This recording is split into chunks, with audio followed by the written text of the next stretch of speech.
ডিব্ৰুগড় জিলা ভাৰতীয় জনতা পাৰ্টিৰ উদ্যোগত দুদিনীয়া প্ৰশিক্ষণৰ কৰ্মশালা ইয়াত আয়োজন কৰা হৈছে। পণ্ডিত দীনদয়াল উপাধ্যায় আদৰ্শৰে আগন্তুক দিনত ভাৰতীয় জনতা পাৰ্টিৰ প্ৰতিগৰাকী কাৰ্যকৰ্তাই দেশৰ হকে নিষ্ঠাৰে কাম কৰাৰ নিমিত্তে সংকল্পবদ্ধ হৈছে আৰু আপোনালোকে সকলোৱে দেখিছে যে যোৱা 12 বছৰে মাননীয় প্ৰধানমন্ত্ৰী নৰেন্দ্ৰ মোদী ডাঙৰীয়াৰ নেতৃত্বত আদৰ্শগতভাৱে যেনেধৰণে দেশৰ হকে নিষ্ঠাৰে ভাৰত চৰকাৰে আৰু বিভিন্ন ঠাইত নিৰ্বাচিত ৰাজ্যৰ NDA চৰকাৰসমূহে কাম কৰিছে, তাৰ ফলত আজি ভাৰতবৰ্ষৰ কোটি কোটি খেতিয়ক, যুৱক, মহিলা আৰু দৰিদ্ৰ জনগণ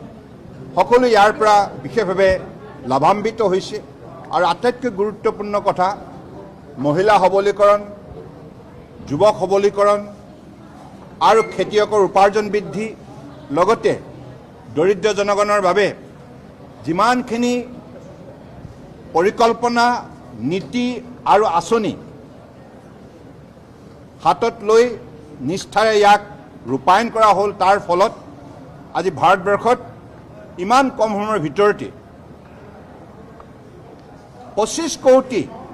দৰিদ্ৰ জনগণক দৰিদ্ৰ সীমাৰেখাৰ পৰা উদ্ধাৰ কৰি তেখেতসকলৰ অৰ্থনৈতিক অৱস্থা টনকিয়াল কৰাৰ কামত মাননীয় প্ৰধানমন্ত্ৰী নৰেন্দ্ৰ মোদী ডাঙৰীয়াৰ নেতৃত্বত চলা বিজেপি নেতৃত্বাধীন NDA চৰকাৰখনে যিখিনি সফলতা অৰ্জন কৰিলে, তাৰ ফলত আজি ভাৰতবৰ্ষই দুপে উন্নতিৰ জখলাত বগাবলৈ সক্ষম হৈছে। 140 কোটি জনগণৰ সহযোগত আজি ভাৰত ৰাষ্ট্ৰ বিশ্বৰ শ্ৰেষ্ঠ ৰাষ্ট্ৰ হোৱাৰ পথত এই অমৃতকাল যাত্ৰাত ভাৰতীয় জনতা পাৰ্টিৰ প্ৰতিজন কাৰ্যকৰ্তাই সততা আৰু নিষ্ঠাৰে দেশৰ হকে কাম কৰি আগন্তুক দিনত ভাৰত ৰাষ্ট্ৰক বিশ্বৰ এখন শক্তিশালী উন্নত ৰাষ্ট্ৰ হিচাপে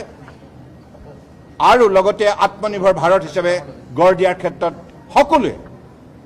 এই প্ৰশিক্ষণৰ যোগেদি সংকল্প গ্ৰহণ কৰি আগন্তুক দিনত নিজৰ কৰিব লগা কামখিনি নিষ্ঠাৰে পালন কৰি যাব।